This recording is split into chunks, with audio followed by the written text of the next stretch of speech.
She had straggly, sun-bleached hair, a small, dirty face, and a thin, flat-chested body. "Get lost, pig," she said, in the guttural accents of Glasgow. Hamish ignored her. He addressed himself to Sean. "I can't direct you to a place up on the moors where you can camp." Sean gave him a blinding smile. "But I like this village," he said. "And so do I," retorted Hamish, "which is why I'm ordering you to move on. Let's see a driving licence." A stream of 4-letter words erupted from the girl. Sean dug into the back pocket of his jeans and produced a clean new driving licence, issued only a few months ago. The girl had now jumped down from the bus. She was very small in stature. She leaped up and down in front of Hamish, cursing and yelling. Pig was the politest epithet. There was a peculiar, almost sinister magnetism about Sean. He paid no attention to the girl whatsoever, and Hamish found himself doing the same. He examined Sean's insurance and the road tax disc on the bus.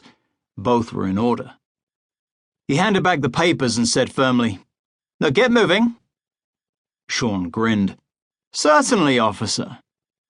The girl told Hamish to perform an impossible anatomic act on himself, and then suddenly bolted back into the bus, like some small hairy animal darting into its lair.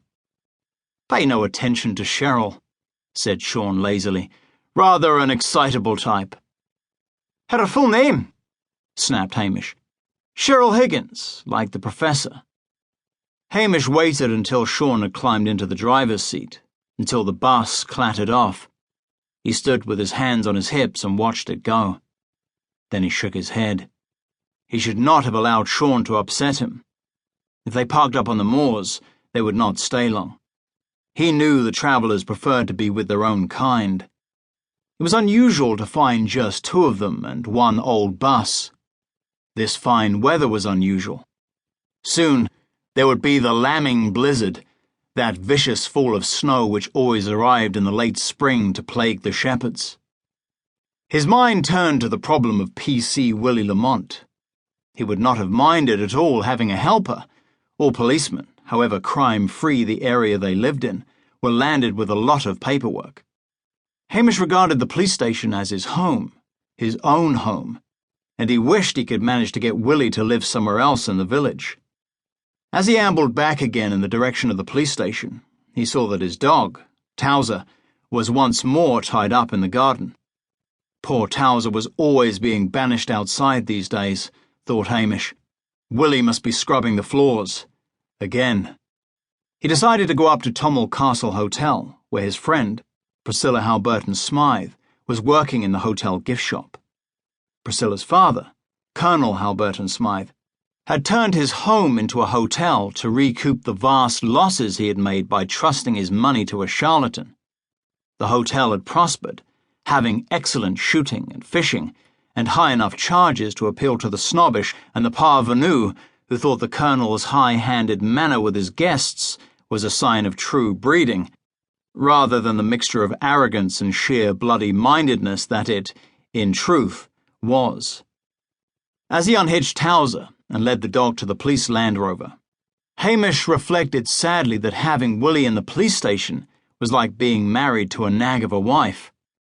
Archie McLean, the fisherman, spent most of his time either in the pub or sitting on the harbour wall to get away from his wife's perpetual cleaning. The new gift shop was a pleasant place, full of the very best of Scottish goods: Edinburgh crystal, Caithness glass, silver jewellery, fine woolens, along with a multitude of cheaper goods for the tourists to take home.